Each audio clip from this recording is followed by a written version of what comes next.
आता बघा याच टाईपचा, परंतु थोडासा अजून लेवल हार्ड असला, आतापर्यंत हा एक्झाम मध्ये आलेलं नाहीये. ओके, का बरं एक्झाम मध्ये नाही आलं? कारण थोडंसं किचकट आहे. हा आलं होतं एका जी एक्झाम होती, पण आपल्या स्पर्धा परीक्षेची रिलेटेड नव्हती ती एक्झाम.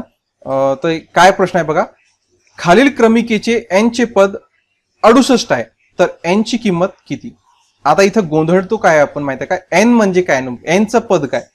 तर n चं पद म्हणजे काय आहे की n ज्या n कोणाला म्हणतात की n गृहीत धरला जातो हो शेवटचं पद, n नंबरची संख्या जे म्हणतो आपण, याला हे काय असते की शेवटचं जे पद आहे, शेवटची जी संख्या असते त्याला n म्हटलं जाते.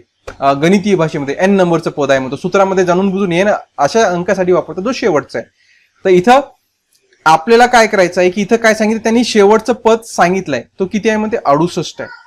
मग मागच्या ट्रिकनुसार, मागच्या ट्रिकमध्ये हा इथलची संख्या विचारली होती, आता इथं काय त्यांना इथलची संख्या दिलेली आहे, 68 दिलेलं आहे.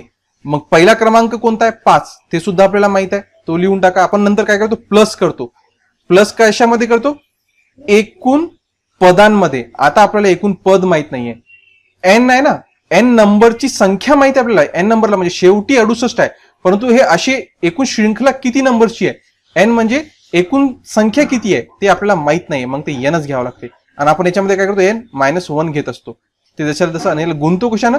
या संख्येमधील फरकानं. तर कितीचा फरक आहे बघा, 5 आणि 8 मध्ये 3चा फरक आहे, 8-11 3चा फरक आहे, याच्यामध्ये म्हणजे एकूण सगळ्या अंकांमध्ये 3-3चा फरक आहे. आता याला सोडवा, तुमचं उत्तर निघून जाईल. म्हणजे काय येणार इथं, 3n-3 येणार, आणि नंतर काय होऊन जाईल, 5 मधून 3 वजा होतील नाही तर इथं होऊन जाईल 5 मधून 3 गेले किती राहते, 2 राहतात. म्हणजे 2 + 2 + 3n येऊन जाईल इथं 68 जशाला तसे. मग काय होऊन जाईल, 3n बरोबर काय येईल, 68 मधून 2 गेले तिथं 66, मग 3n बरोबर काय होऊन जाईल, n बरोबर येईल 66/3 आणि 3 दोन्ही 6, 3 दोन्ही 6, म्हणजे n ची संख्या किती आली किंमत, 22. म्हणजे एकूण अंक किती असतील याच्यात, हे nच विचारलं आहे. यांची किंमत म्हणजे एकूण अंक किती आहे शृंखलेमध्ये, तर एकूण अंक आहे 22, आणि 22व्या नंबरचा अंक काय आहे, 68 आहे. 22व्या नंबरला 68 त्यांनी दिलेलं होतं. या टाईपचं थोडं किचकट आहे, हा एक्झाम मध्ये आलेलं नाहीये, परंतु आलेलं नाहीये तर त्याचं महत्व वाढून जाते, कारण जे आलेलं प्रॉब्लेम नाहीये ते जास्त शक्यता असते की ते एक्झाम मध्ये येऊ शकते. ओके, आणि TCS आणि IBPS च्या लेवलचं प्रॉब्लेम आहे मित्रांनो, त्याच्यामुळे थोडंसं याच्यावर काळजी घ्या. Okay, next problem.